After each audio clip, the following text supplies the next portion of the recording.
Segunda carta de Pedro, capítulo 1, verso 3 em diante, a palavra de Deus diz assim: visto como pelo seu divino poder nos têm sido doadas todas as coisas que conduzem à vida e à piedade, pelo conhecimento completo daquele que nos chamou para a sua própria glória e virtude, pelas quais nos têm sido doadas as suas preciosas e muito grandes promessas, para que por elas vos tornei coparticipantes da natureza divina, livrando-vos da corrupção das paixões que há no mundo. Por isso mesmo, vós, reunindo toda a vossa diligência, associai com a vossa fé a virtude, com a virtude o conhecimento, com o conhecimento o domínio próprio, com o domínio próprio a perseverança, com a perseverança a piedade, com a piedade a fraternidade, e com a fraternidade o amor. Porque estas coisas, existindo em vós e em vós aumentando, fazem com que não sejais nem inativos, nem infrutuosos no pleno conhecimento de nosso Senhor Jesus Cristo. Pois aqueles a quem estas coisas não estão presentes é cego, vendo só o que está perto, esquecido da purificação de seus pecados de outrora. Por isso, irmãos, procurai com diligência cada vez maior confirmar a vossa vocação e eleição, porquanto procedendo assim não tropeçareis em tempo algum, pois desta maneira é que vos será amplamente suprida a entrada no reino eterno de nosso Senhor e Salvador Jesus Cristo. Até aqui a leitura da palavra de Deus. Louvado seja Deus pela sua palavra.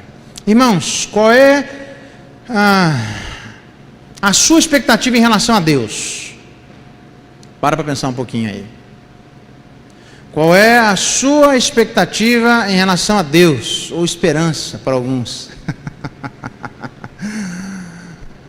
Você sabia que todos nós esperamos algo de Deus? E é por isso que nós estamos aqui nessa noite. Agora deixe eu fazer outra pergunta. Qual é a expectativa que Deus tem em relação a você? Para pensar um pouquinho. Qual é a esperança que Deus tem sobre a sua vida? Como jovem, como homem, como mulher, como criança, como adulto, como idoso, como casado, como não casado, como descasado, seja lá qual for a sua situação, qual é a expectativa que Deus nutre em relação a você? Os irmãos Collier eram filhos de um respeitado médico de Nova York.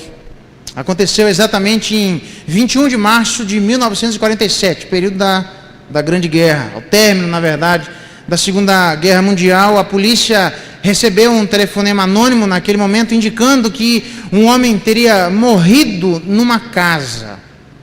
Os irmãos Collier eram, na verdade, aparentemente colecionadores.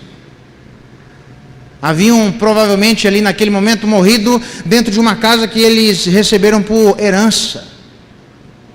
Na verdade, Homer Collier morreu abraçado a um exemplar do jornal matutino judaico, lá daquele momento, datado de 22 de fevereiro de 1920. Note, nós estamos em 21 de março de 1947. Os irmãos Collier, um deles morreu abraçado a um jornal de 22 de fevereiro de 1920. Portanto, um jornal de 27 anos atrás do momento em que ele vivia. E apesar de haver ficado cego vários anos antes da sua morte. Na verdade, estes irmãos guardavam aqueles jornais, apesar de estarem cegos, 27 anos durante a sua vida. Porque eles imaginavam que se um dia viessem a enxergar, eles queriam se atualizar daquilo que eles perderam de ler durante todo o tempo em que ficaram cegos. Aqueles irmãos guardaram tanto lixo na sua casa que bloquearam a entrada para que as pessoas chegassem até lá, e para entrar foi preciso, na verdade, utilizar uma janela do pavimento superior. Se tivesse o Alexandre aqui, talvez ele seria um instrumento adequado naquele momento para ajudar as pessoas a entrarem na janela. O trabalho de remoção de lixo daquela casa, onde os dois estavam mortos, demorou aproximadamente 3 semanas, totalizando uma quantidade superior a 40 toneladas de lixo e porcaria. E um deles foi encontrado morto em seu próprio vômito. Isso traz estarrecimento ao nosso coração. Na verdade, mais estarrecimento ainda, porque nós nos parecemos, em alguma medida, com os irmãos Collier, tal a apreensão, a atitude que existe da parte de cada um de nós, de termos a facilidade de juntarmos coisas e a dificuldade de nos desfazer das coisas juntadas. Muito embora estas coisas que muitas delas juntamos, talvez não tenham serventia para as quais nós imaginaríamos que teria. Se você quer fazer um teste sobre a sua vida e a minha, vai para a sua casa e durante essa semana você junta tudo que não presta e joga fora. E talvez isso vai criar um alvoroço dentro da sua casa, porque é muito difícil nós nos desfazermos de coisas que nós ganhamos, quem sabe, 30, 40 anos atrás, que não servem para nada, a não ser trazer algumas lembranças, que as mesmas lembranças nós poderíamos ter com algumas fotos, que economizaria muito o espaço reduzido que todos nós temos. Deus tem expectativas em relação a mim e a você, irmão. É sobre esse assunto que eu queria trazer para a vida de cada um de nós, demonstrando, apesar da ousadia, como é que, ainda que parcialmente, encontramos nas instruções de Pedro o caminho adequado para suprirmos a parte, pelo menos, das expectativas que Deus tem em relação a nós. Na verdade, isso não aconteceu somente conosco, escute bem. Naqueles dias adoeceu Ezequias, um rei, mortalmente. Ele ora ao Senhor que lhe falou e lhe deu um sinal. E escute bem, mas não correspondeu Ezequias, um rei, aos benefícios que lhe foram feitos. Mas não correspondeu um rei chamado Ezequias aos benefícios que lhe foram feitos. Na verdade, Deus abençoou a vida sobremaneira de Ezequias, um rei, em determinado momento da história, com determinadas características abençoadoras, e Deus esperava ter um retorno do seu investimento, um retorno da sua relação, um retorno da maneira como Ele coloca o coração, não só na vida do rei Ezequias, mas também um coração na vida de cada um de nós. Do mesmo jeito que nós esperamos algo de Deus, o guarda de Israel que não dorme, que não vacila, que cuida da vida de cada um de nós, que nós somos considerados como uma menina de seus olhos, que vigia, que até os seus amados ele dá enquanto dormem, que é inútil nós guardarmos a casa e vigiarmos a cidade, se Deus não edificar essa casa e Deus não guardar essa cidade. Nós temos expectativas justas a ponto de gerar orações como as orações de Davi e de tantos outros, até chamando a atenção de Deus e dizendo: até quando, Senhor? Até quando o Senhor não vai ouvir as minhas orações? E se as ouve, até quando vai se comportar como alguém, pelo menos para mim, que não ouve, que não intervém, que não dirige, que parece que demora, que fecha as portas do céu e não atende ao meu clamor, às minhas inquietações, às minhas expectativas? Porque nós temos expectativas diante de Deus, mas não se engane, irmão, isso é uma via de mão dupla. Deus também tem expectativas em relação a nós. E penso eu que o texto que nós acabamos de ler nos dá algumas dicas de como nós podemos encaminhar a nossa vida, pelo menos para encaminhar e direcionar rumo à satisfação da expectativa que Deus tem em relação a nós. Primeira coisa que eu e você deveríamos buscar fazer, baseado nas orientações de Pedro, para satisfazermos, ainda que parcialmente, as expectativas de Deus, é buscarmos uma vida cristã santa. Verso 3, a palavra de Deus diz que pelo divino poder nos têm sido doadas todas as coisas. Pelo divino poder de Deus nos têm sido doadas todas as coisas que conduzem à vida e à piedade. Na verdade, Deus não deixou nada de fora que fosse útil para mim e para você, para que nós tivéssemos acesso a algo que nos orientasse em como nós poderíamos ter uma vida e vida piedosa diante de Deus. E vida aqui, irmão, eu não quero que nós sejamos robôs ou pessoas que mais ou menos às vezes, como os nossos filhos fazem, viu? Filhos aí que estão aqui presentes. E às vezes nós fazíamos quando éramos menores. Quando o nosso pai diz assim, vá lá e faz. Quando a nossa mãe pedia algo de nós e dizia assim, faça tal coisa para mim. E a pessoa dizia assim, tá bom, vou lá, fazer o quê? Tem que obedecer, e faz aquele bico do tamanho do dia inteiro.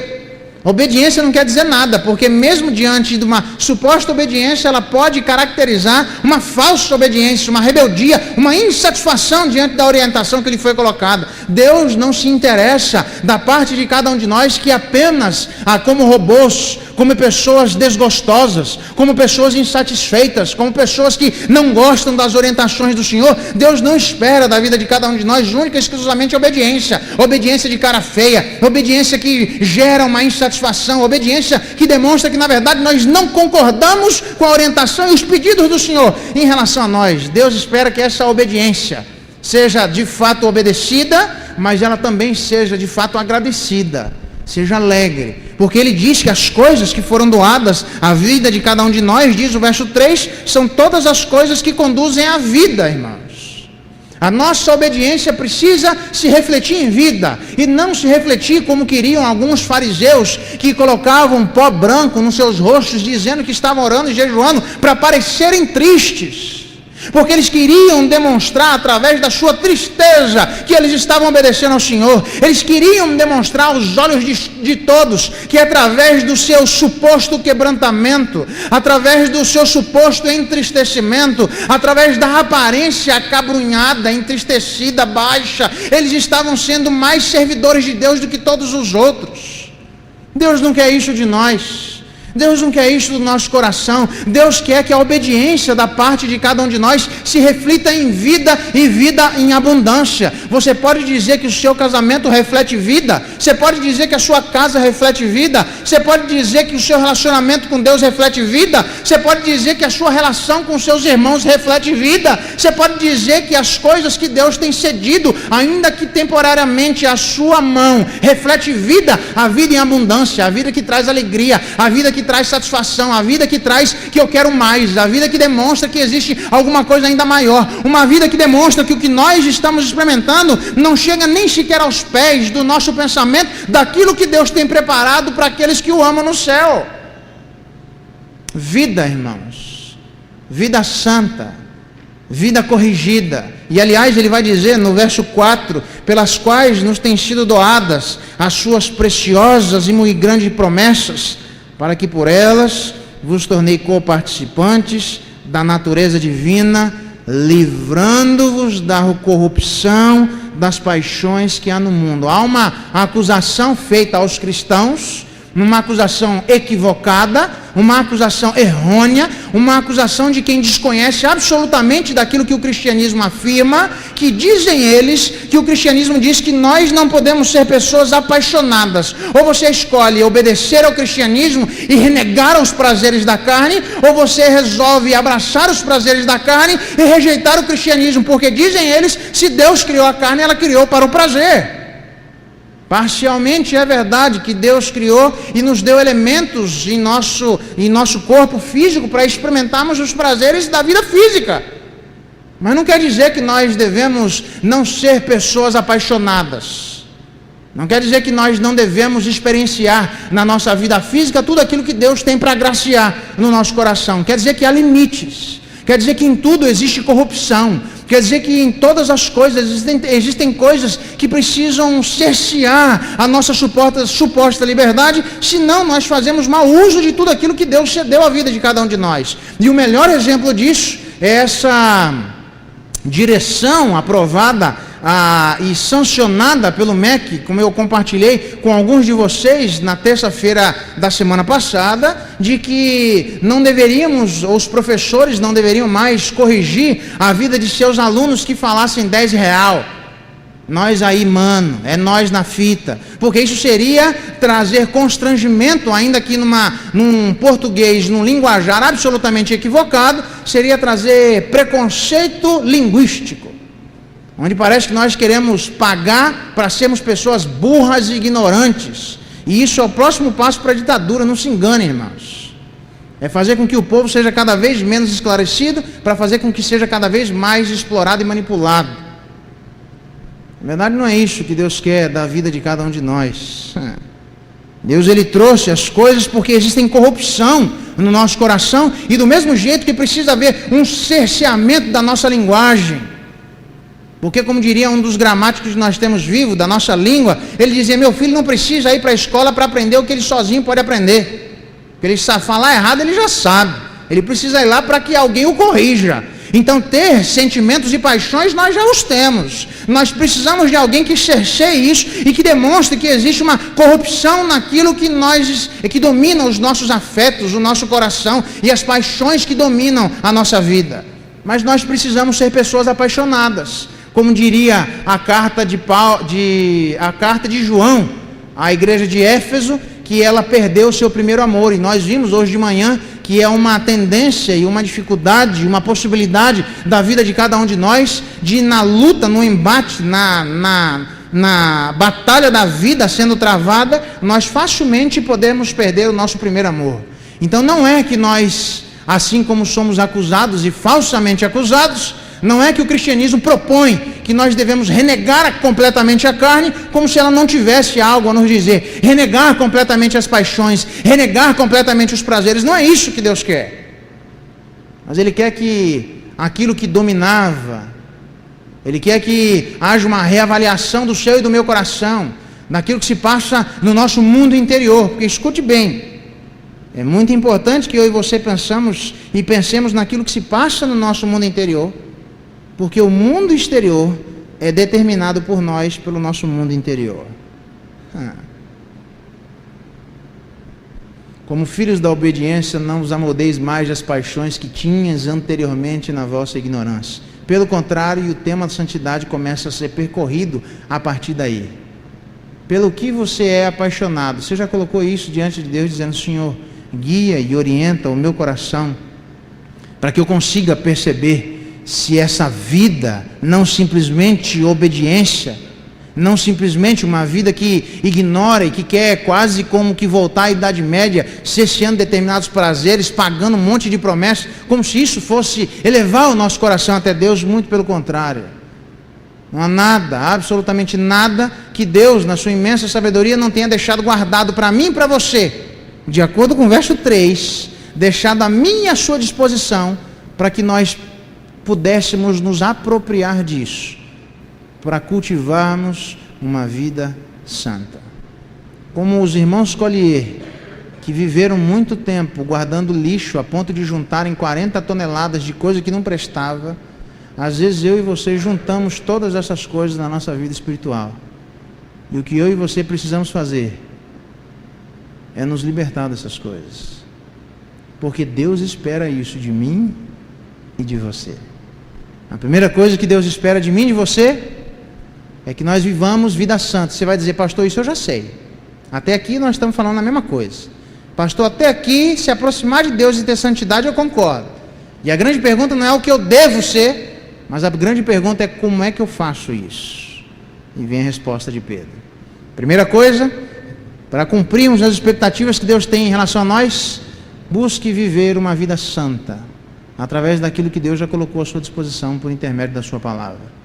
Segunda coisa, como é que eu faço isso? Me esforçando para viver uma vida espiritual integral.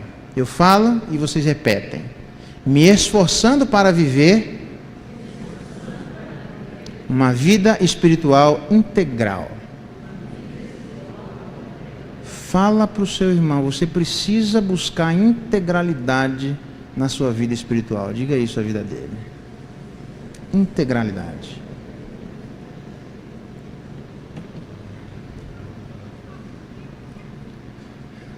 Muito bem, vida santa é o que Deus espera de nós. Como? Verso 5: por isso mesmo, reunindo toda a vossa diligência. Ele dá uma série de qualidades cristãs. Estas qualidades cristãs das quais Pedro se refere não são degraus da vida cristã a serem perseguidos pela vida de cada um de nós, por duas razões. A primeira delas é que Paulo diz que se nós tivéssemos tudo na vida, mas não tivéssemos amor, não serve para nada. Então, se você imaginar que a seleção que Pedro fez de determinadas qualidades da vida espiritual fossem degraus, você poderia percorrer 99 degraus sem amor e sua vida não serviria para nada. Então isso aqui não é para ser imaginado como degraus a serem perseguidos por nós por essa razão. E a segunda razão é porque isso também não é para ser perseguido como degraus, porque ele não dá a lista de todas as áreas da vida cristã, nem ele faz isso, e nem Paulo faz isso, e nem em nenhum lugar da Escritura nós temos isso. Nós temos a seleção de algumas áreas da vida cristã, que demonstram para mim e para você que devem fazer parte e guardar a nossa atenção em relação a ela. Preste atenção. Verso 5 diz assim: por isso mesmo vós, reunindo toda a vossa diligência, o segredo para interpretar este texto é associai. Reunindo toda a vossa diligência, todo o vosso esforço, tudo aquilo que existe dentro de você, toda a sua energia, toda a sua capacidade de se desgastar em prol de alguma coisa, em prol de um objetivo, para alcançar algo na sua vida, você deve se desgastar para tentar fazer o que Pedro nos orienta no verso 5, associar. Significa que para a mentalidade de Pedro, para nós cumprirmos e suprirmos em alguma medida a expectativa que Deus tem em relação a nós, nós devemos buscar uma vida santa. De que jeito? Buscando nos esforçar para juntar todas as áreas da vida cristã e não querer viver a vida cristã como se ela fosse feita de pedaços. Exemplo, tem gente que imagina, e aqui eu começo a ter um sério problema para alguns tipos de pensamento que eu ouço, às vezes dentro do arraial evangélico. Quando ele diz, associai com a vossa fé o conhecimento. Então, para Pedro, a fé e o conhecimento não são duas matérias excludentes. Mas o que nós ouvimos da parte de muitas pessoas é erroneamente interpretando as palavras de Paulo, dizendo que a letra mata, mas o Espírito vivifica. Eu nunca vi coisa mais pétrea do que essa. É horrível de ler a Escritura como se isso trouxesse algum tipo de subsídio para algo pejorativo que houvesse da nossa parte em buscarmos conhecimento da parte de Deus. Eu não quero saber disso, não. Esse negócio de conhecimento vai esfriar o meu coração. Esse negócio de conhecimento vai esfriar a minha fé. Eu quero buscar fé em Deus. Eu quero buscar fé no Senhor Jesus. Eu quero cantar glória a Deus. Eu quero dizer aleluia. Porque se conhecimento fosse alguma coisa que trouxesse frieza espiritual à vida de cada um de nós, a pessoa mais fria que nós teríamos na face da terra seria o próprio Senhor Jesus, porque Ele conhece todas as coisas. Ele é um homem que sabe de tudo. Ele é um homem que o conhecimento aos 12 anos de idade dava de dedo nos doutores e eles não conseguiam com ele. É um homem que manifesta plenamente como é que o conhecimento deve fazer parte dentro da vida de um ser humano, sem que isso seja excludente de uma vida de fé, de uma vida de domínio próprio, de uma vida de alegria, de uma vida de prazer, de uma vida de perseverança, de uma vida onde todas as áreas da vida cristã devem permanecer juntas.